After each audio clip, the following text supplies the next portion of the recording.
Thank you.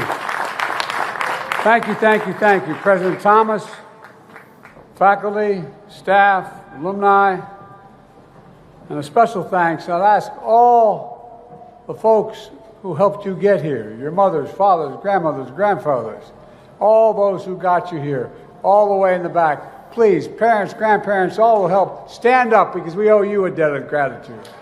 To all the families.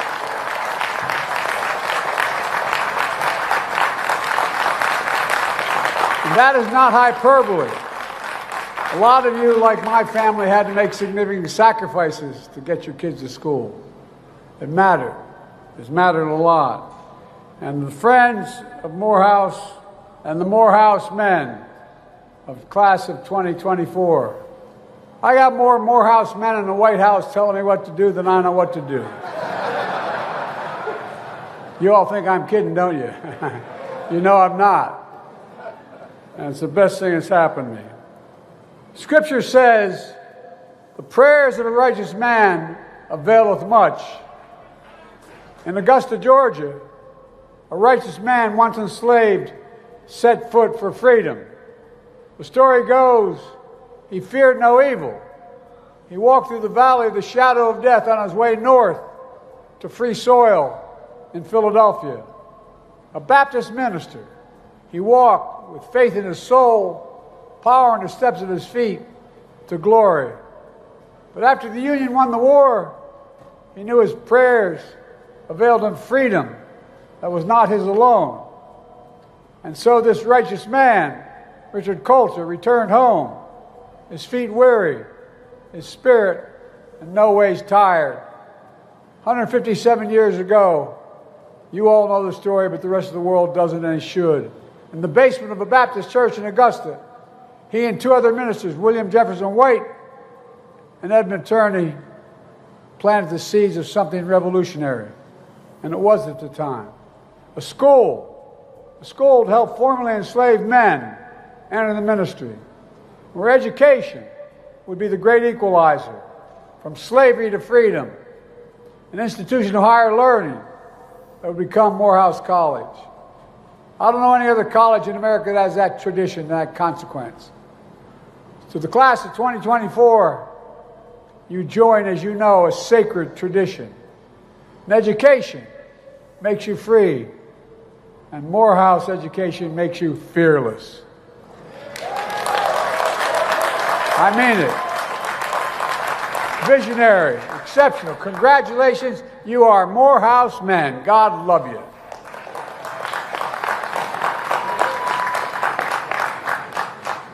And again, I thank your families and your friends who helped you get here, because they made sacrifices for you as well. This graduation day is a day for generations, a day of joy, a day earned, not given. We gather on this Sunday morning because if we were in church, perhaps it would be this reflection. It would be a reflection about resurrection and redemption. Remember, Jesus was buried on Friday, and it was Sunday. On Sunday, he rose again. But we don't talk enough about Saturday, when his disciples felt all hope was lost. In our lives, in the lives of the nation, we have those Saturdays to bear witness the day before glory, seeing people's pain and not looking away. But what work is done on Saturday to move pain to purpose? How can faith get a man, get a nation through what was to come? Here's what my faith has taught me. I was the first Biden to ever graduate from college, taking out loans, my dad and all through school to get me there. My junior year, spring break, I fell in love at first sight, literally, with a woman I adored. I graduated from law school in her hometown. I got married and took a job at a law firm in my hometown, Wilmington, Delaware. But then everything changed.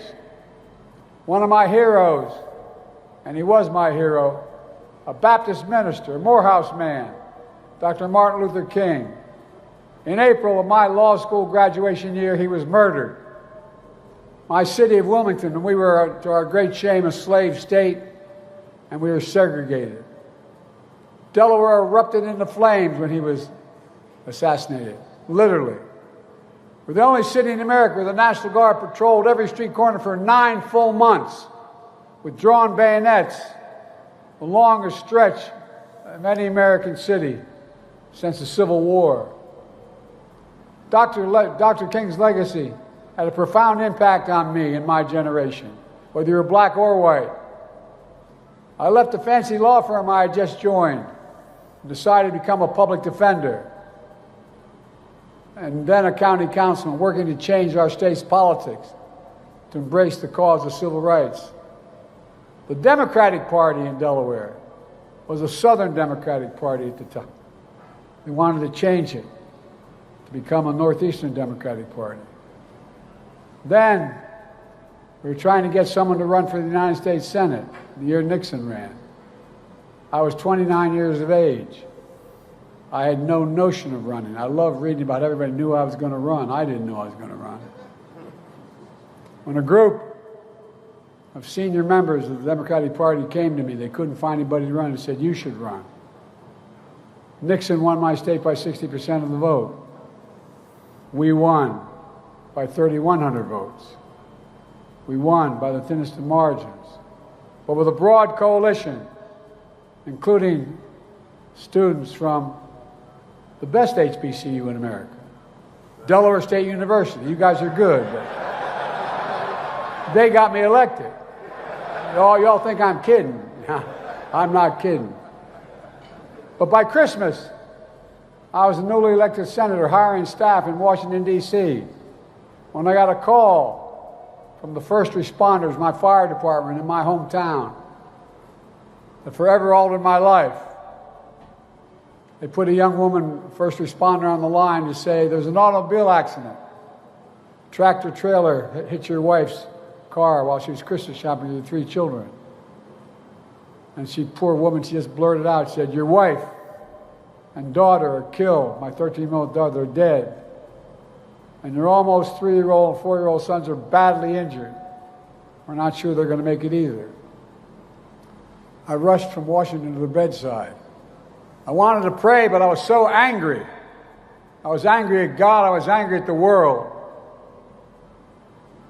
I had the same pain 43 years later, when that 4-year-old boy who survived was a grown man and a father himself, lying in another hospital bed at Walter Reed Hospital, having contracted stage 4 glioblastoma because he was a year in Iraq as a major, won the Bronze Star, living next to a burn pit.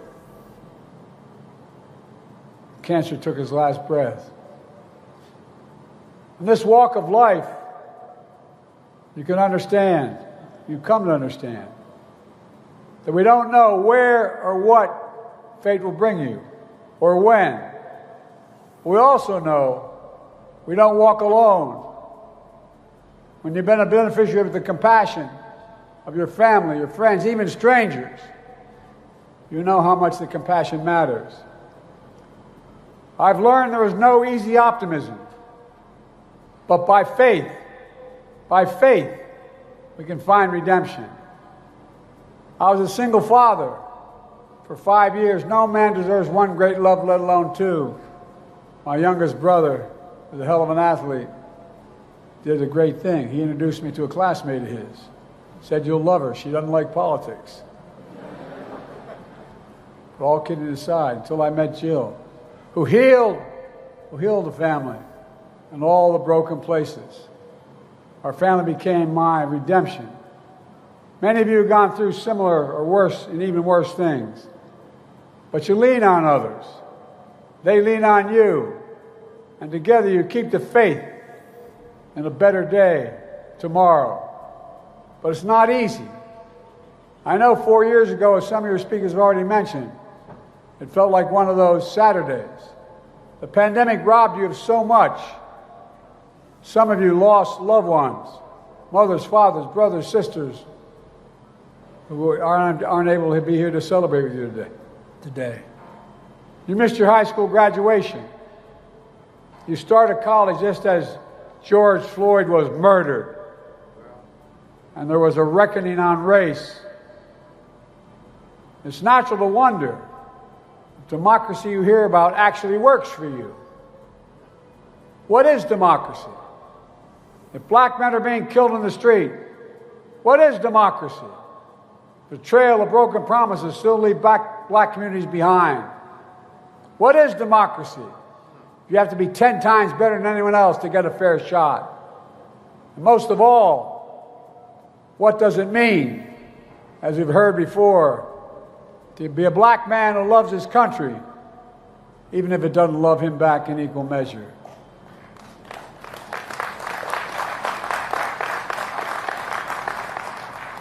When I sit behind the Resolute desk in the Oval Office, in front of the fireplace across from my desk, I have two busts, one of Dr. King, one of Bobby Kennedy.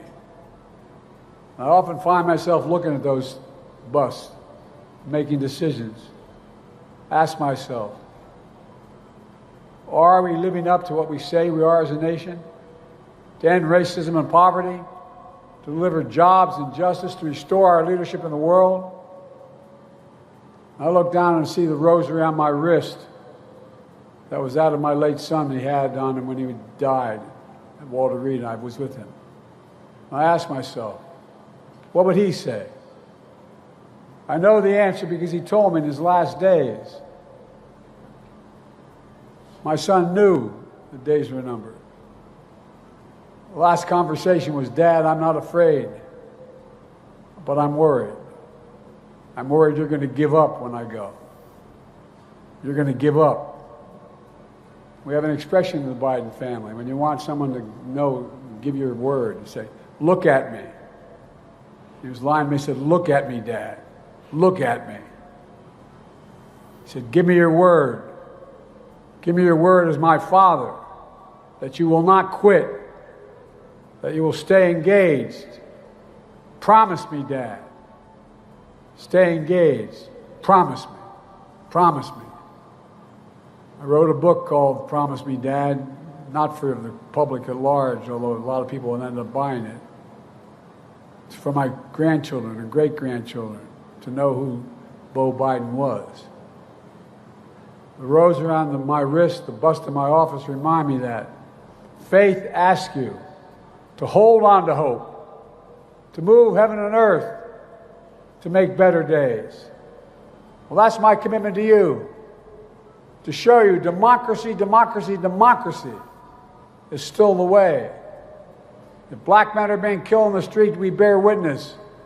For me, that means to call out the poison of white supremacy, to root out systemic racism. I stood up for George Floyd's family to help create a country. We don't need to have that talk with your son or grandson as they get pulled over. Instead of a trail of broken promises, we're investing more money than ever in black families and black communities. We're reconnecting black neighborhoods cut off by old highways and decades of disinvestment when no one cared about the community. We've delivered checks in pockets to reduce black child poverty, the lowest rate in history. Removing every lead pipe in America so every child can drink clean water without fear of brain damage and can't afford to remove the lead pipes themselves. We're delivering affordable high-speed internet so no child has to sit in a parent's car or do their homework in a parking lot outside of McDonald's. Instead of forcing you to prove you're 10 times better, we're breaking down doors so you have 100 times more opportunities. Good-paying jobs you can raise a family on in your neighborhood. Capital to start small business and loans to buy homes. Health insurance, prescription drugs, housing that's more affordable and accessible. I've walked the picket line and defended the rights of workers. I'm relieving the burden of student debt. Many of you have already had the benefit of it, so I can chase your dreams and grow the economy. When the Supreme Court told me I couldn't, I found two other ways to do it. And we were able to do it. because it grows the economy. And I, in addition to the original $7 billion investment in HBCUs, I'm investing $16 billion more in our history, because you're vital to our nation. Most HBCUs don't have the endowments. The jobs of the future require sophisticated laboratories, sophisticated opportunities on campus.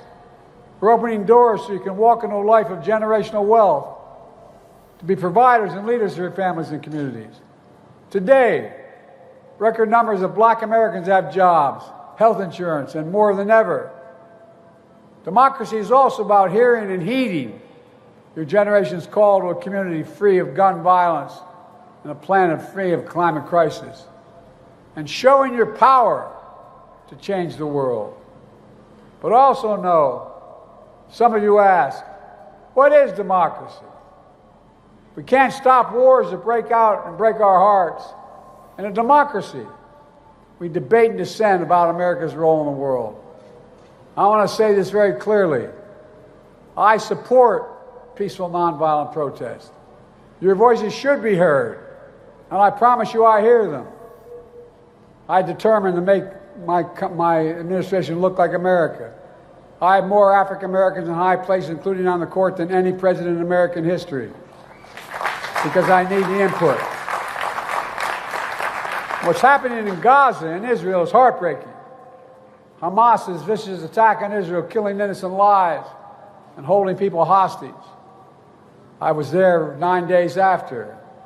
Sent pictures of tying a mother and a daughter in a rope, pouring kerosene on them, burning them, and watching as they died. Innocent Palestinians caught in the middle of all this. Men, women, and children killed or displaced in desperate need of water, food, and medicine. It's a humanitarian crisis in Gaza. That's why I've called for an immediate ceasefire. An immediate ceasefire to stop the fighting. Bring the hostages home. And I've been working on a deal as we speak, working around the clock to lead an international effort to get more aid into Gaza, rebuild Gaza. I'm also working around the clock for more than just one ceasefire.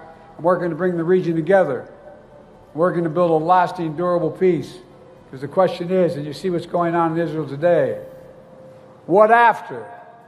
What after Hamas? What happens then? What happens in Gaza? What rights do the Palestinian people have? I'm working to make sure we finally get a two-state solution, the only solution, for two people to live in peace, security, and dignity. This is one of the hardest, most complicated problems in the world, and there's nothing easy about it. I know it angers and frustrates many of you, including my family. But most of all, I know it breaks your heart. It breaks mine as well. Leadership is about fighting through the most intractable problems. It's about challenging anger, frustration, and heartbreak to find a solution. It's about doing what you believe is right, even when it's hard and lonely. You're all future leaders, every one of you graduating today. And that's not hyperbole. You're future leaders, all of you. You'll face complicated, tough moments. In these moments, you listen to others, but you'll have to decide, guided by knowledge, conviction, principle, and your own moral compass. The desire to know what freedom is, what it can be, is the heart and soul of why this college was founded in the first place, proving that a free nation is born in the hearts of men, spellbound by freedom. That's the magic of Morehouse. That's the magic of America. But let's be clear. What happens to you and your family when old ghosts in new garments seize power? Extremists come for the freedoms you thought belonged to you and everyone. Today in Georgia, they won't allow water to be available to you while you wait in line to vote in an election. What in the hell is that all about? I'm serious. Think about it. And then the constant attacks on black election workers who count your vote. Insurrectionists who storm the Capitol with Confederate flags are called patriots by some. Not in my house. Black police officers, black veterans protecting the Capitol were called another word, as you'll recall. They also say out loud, these other groups, immigrants poison the blood of our country. Like the Grand Wizard and fascists said in the past. But you know and I know, we all bleed the same color. In America, we're all created equal. Extremists close the doors of opportunity, strike down affirmative action, attack the values of diversity, equality, and inclusion. I never thought when I was graduating in 1968, as your honoree just was, we talked about, I never thought I'd be a president at a time when there's a national effort to ban books, not to write history, but to erase history. They don't see you in the future of America, but they're wrong. To me, we make history, not erase it. We know black history is American history.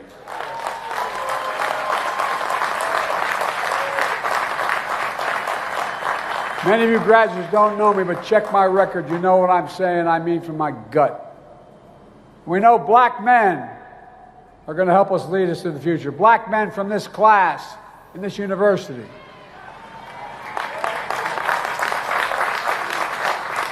But graduates, this is what we're up against.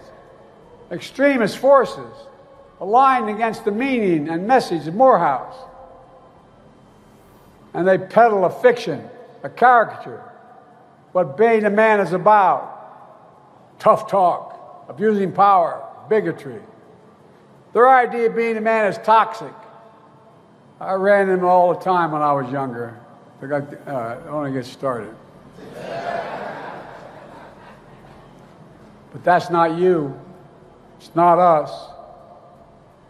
You all know and demonstrate what it really means to be a man. Being a man is about strength, of respect and dignity. It's about showing up because it's too late if you have to ask. It's about giving hate no safe harbor and leaving no one behind and defending freedoms. It's about standing up to the abuse of power, whether physical, economic, or psychological. It's about knowing faith without works is dead. Look, you're doing the work. Today I look out at all you graduates and I see the next generation of Morehouse men. We're doctors and researchers curing cancer, artists shaping our culture, fearless journalists and intellectuals challenging convention. I see preachers and advocates who might even join another Morehouse man in the United States Senate. You can clap for him. He's a good man. As I said, I'm proud to have the most diverse administration in history to tap into the full talents of our nation. I'm also proud to put in the first black woman on the United States Supreme Court.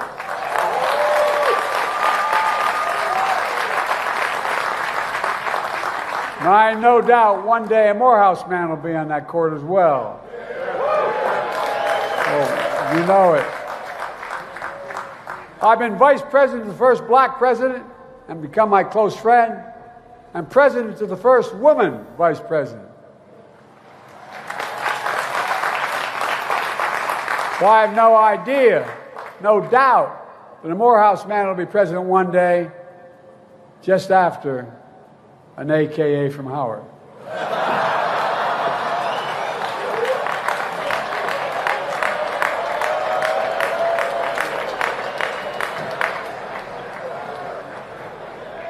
She's tough, guys. Look, let me close with this. I know I don't look like I've been around very long.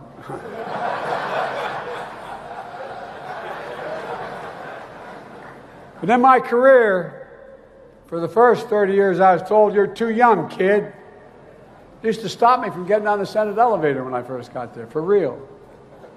Now I'm too old. Whether you're young or old, I know it endures. The strength and wisdom of faith endures. And my hope for you is, my challenge to you is, that you still keep the faith so long as you can.